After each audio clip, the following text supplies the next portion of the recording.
On those trees we were talking about toppled by high winds in the Grosse Pointes. Let's go live to Grosse Pointe Farms. And now Sima Chowdhury at the spot where a big tree fell right on top of a home. Sima.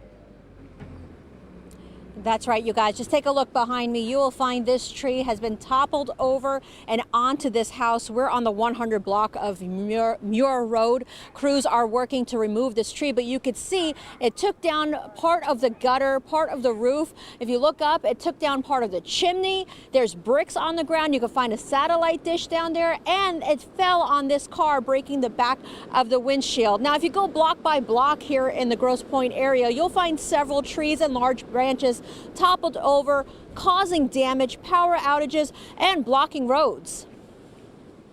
With these winds, yeah, this is crazy. Folks are cleaning up after strong winds topple trees onto homes and power lines. This tree caused an outage after falling on power lines in front of the Grosse Pointe Farms police and municipal offices. Just a block away, we arrived moments after this huge tree fell on this Jeep on Cambridge. And on Kirby, this tree blocks the road. Scenes like this were easy to find throughout the Grosse Pointe area.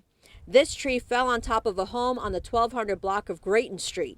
Crews immediately began taking it down. Luckily, there were no signs of major damage. You know, that tree out in front while it's laying across Cadju. And just a few blocks over, John Martin started his morning with this view. A part of a tree broke off around 10 this morning on Cadju between Charlevoix and Verner. So I heard the noise, I just figured it was the garbage trucks and come out here to find half the tree down.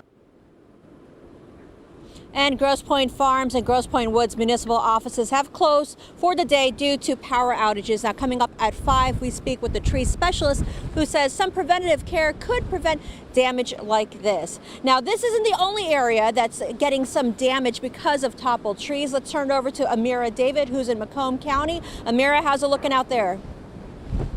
Yeah, damage over here as well with a fallen carport, believe it or not. No injuries to report, so that's the good news. But a lot of neighbors are worried that this whole thing could happen all over again. The wind blew it down flat on the ground. Then another gust of wind came and literally picked it up like a kite and wrapped it right around the condo. Neighbors say they couldn't believe their eyes on Wednesday morning. Shock. Total shock. At around 10 a.m., heavy winds in this Raleigh Place condo community forced a carport to unhinge and completely flip over, leaving some residents trapped inside. It's scary to think that the winds are that strong it can lift a carport up. Luckily, no injuries were reported and no cars were damaged, but residents have been removing their cars to take extra precaution. Carports are kind of beat up a little bit, you know, and they're rusted on the bottom. And it's that buildup of rust leaving neighbors convinced that other carports in the area are just as vulnerable.